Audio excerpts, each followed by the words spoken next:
A relentless string of powerful tornadoes tore through Oklahoma. This twister was seen in the central part of the state. You can see it just blacking out the sky there. Another tornado ripped through Barnsdall, Oklahoma. It is the second one to hit that very small community in just 2 months. At least one person there was killed, and that is where we find our Dave Malkoff this morning. Dave, good morning. Anne-Marie, good morning. We are here in Barnsdall, just on the east part of the town, and you can see what this tornado did. It tore this home apart. Look at how it just ripped it apart like that. It is very powerful. And if you think about it, how do tornadoes work? They come through the neighborhood and just take out home after home, and it doesn't take a long time. It happens like that. A tornado hit there, the house is falling, there's a person trapped under the house. Overnight here in Barnsdall, Oklahoma, scenes of utter destruction. This town of about 1,000 people taking a direct hit. The houses leveled or completely torn down. The Howell family, including their baby, were trapped on the front deck. I got you. We put cover in the hall, threw blankets over us, and I could hear the windows blow. I could feel us being hit with ceiling tiles. Within minutes of the twister touching down, residents were warned of an impending tornado emergency, an event so severe it surpasses typical warnings. Just up the road in Bartlesville, lightning put a spotlight on the major damage there, leaving behind a mess of mangled metal and wooden beams at this Hampton Inn and nearby shopping center. Emergency management pleaded with people to stay off the road so first responders could get to where they were going. Stay out of those damaged areas. We're having a lot of difficulty getting in to do assessments, to check on people. There's a large tornado right up there. The overnight tornadoes culminating a day after activity in the state.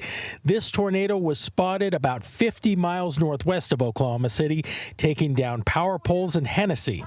In O'Keene, another tornado with dark clouds menaced the community, while another stretched across state lines in Joplin, Missouri, where a funnel cloud was reported.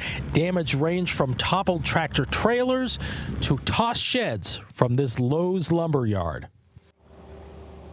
And back here in Barnsdall, this type of destruction happened about 30 to 40 times throughout this tiny little community.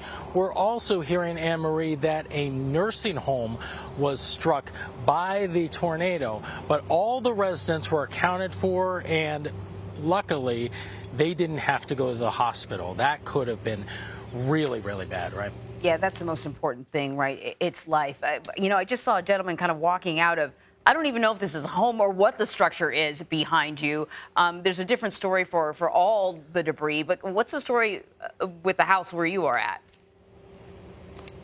Oh, well, this is the Kelly family, and can we talk to you for a second?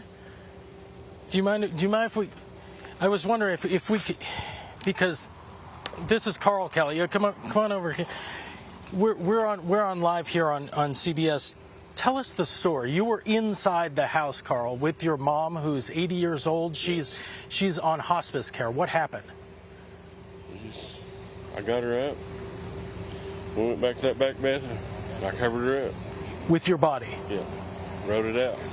And the neighbors had to come out and pull you out of here?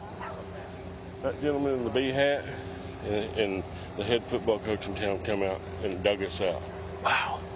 Well, we're glad you're all right. We're glad your mom's all right. Thanks, Carl. So that's Carl Kelly, Anne-Marie. And think of this. Every single time that a tornado strikes a house, something like that is happening. But they did exactly what they're supposed to do. Go back to an interior room with as many walls as you can put between you and the winds.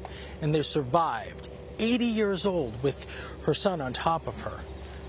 Unbelievable. I'm hearing him tell you the story in very simple terms, but what he is saying is an incredible act of heroism and love.